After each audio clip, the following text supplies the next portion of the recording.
பகவந்த் கேசரியில அரசியல் இல்லையே, அது முழுக்க அது அந்த படத்துக்கு நேஷனல் அவார்டு கொடுத்தாங்க.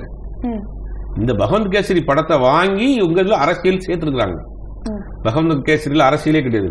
அது முழுக்க முழுக்க ஒரு ஒரு அப்பா ஒரு பொண்ணு கூட சென்டிமெண்ட் மூவி, பெண் உரிமை பேசக்கூடிய படம், பெண்கள் எப்படி ஆக்டிவா இருக்கணும்னு பேசக்கூடிய படம்.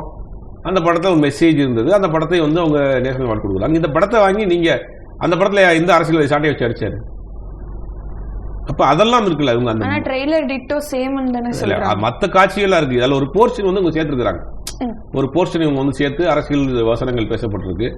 அதனால இவங்க வந்து ஒரு முக்கியமான காட்சிகள்ல ராணுவ வீரர்களுடைய அந்த லோகோவை பயன்படுத்தி இருக்காங்க. அதுக்கு என்ஓசி வாங்கணுங்கிறாங்க. அதே மாதிரி மத ரீதியாக ஏதோ ஒரு டயலாக் இருக்கு, அது ஒரு அந்த விஷயத்தை நீங்க எடுக்கணுங்கிறாங்க. இதெல்லாம் அவங்க சென்சார் போர்டில் சொல்லக்கூடிய கட் லிஸ்ட்ல நம்பர்ஸ். அப்ப இதை வந்து நீங்க வேணா நீங்க சொல்லிட்டு பண்ணிடலாம். இப்ப நீங்க இவங்க ஒரு கட் லிஸ்ட் கொடுக்குறாங்க, இவ்வளவு மியூட் போடுங்க, இவ்வளவு சீன்ஸை கட் பண்ணுங்க, இந்த சீன்லாம் எடுங்க, இதெல்லாம் என்ஓசி வாங்கிட்டு வாங்க.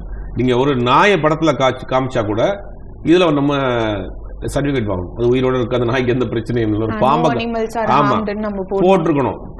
போடுறது மட்டும் கிடையாது, அதுக்கு என்ஓசி வாங்கணும்.